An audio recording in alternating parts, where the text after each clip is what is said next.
এবার বিপিএল এ সেটা ডিফারেন্ট। সাদা বলে খারাপ পারফরমেন্স আসে নাই, আমি তো দেখি নাই। আমি তো আল্লাহর রহমতে ভালো করছি। প্রিমিয়ার লিগে যখন অপরচুনিটি পাইছি ভালো করছি, বিপিএলেও যখন লিমিটেড অপরচুনিটি পাইছি।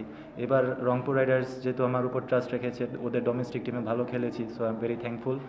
আর এমন না যে আমি খারাপ করে আসছি, আমি যখনই অপরচুনিটি পাইছি আমি ভালো খেলার চেষ্টা করেছি। সাহেব, একটা সময় দেখা গেছে যে হেলস যেরকম ইনিংস খেলে, যে অ্যাগ্রেসিভ, যে একটু আগে থেকে চার্জ করে, আপনি দেখা গেছে হেলসের চেয়ে বেশি আপনার স্ট্রাইক রেট, আপনি ওর চেয়ে বেশি চার্জ করে খেলতেছিলেন, তো তখন আসলে প্লেয়ারটা কি ছিল দুজনে, নাকি আপনি ফ্লোতে ছিলেন বলে খেলতেছিলেন? না, আমার মনে হয় ফ্লোতে মানে যে বলটা পাইছি ওই মেরিট অনুযায়ী খেলার চেষ্টা করেছি আমরা। সো যখন যে বলটা মানে বল অনুযায়ী খেলার চেষ্টা করছি, মেরিট অনুযায়ী।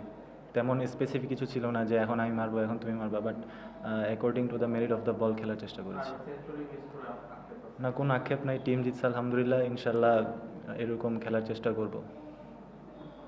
হিলসের সেঞ্চুরিটা নিয়ে একটু বলুন। না, অবশ্যই খুব ভালো খেলেছে, সবাই দেখছে আলহামদুলিল্লাহ। চেষ্টা থাক মানে দোয়া থাকবে যাতে আরও এরকম ইনিংস খেলে।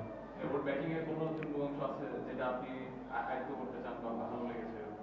না, অবশ্যই ও মানে same according to the merit অনুযায়ী খেলার চেষ্টা করে। আর ওর রেঞ্জ হিটিং খুবই ভালো, আমরা দেখে আসছি 13,000 প্লাস T20 রানস, তো অনেক কিছু শেখার আছে। কথা বলার চেষ্টা করি আর এক্সপিরিয়েন্স গ্যাদার করার চেষ্টা করি। সাহেব, জিএসএল থেকে বেশ ভালো ছন্দে আছেন, তো এবার বিপিএল এর আগে কোনো আলাদা কোনো প্ল্যান ছিল বা কোনো ওয়ার্কআউট করতেছেন? না, অবশ্যই প্ল্যান ছিল।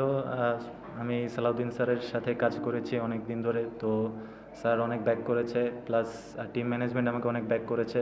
আমার মনে হয় আল্লাহর রহমতে ভালো হচ্ছে, বাট আরও ভালো করতে হবে ইনশাল্লাহ। Thank you. Thank you.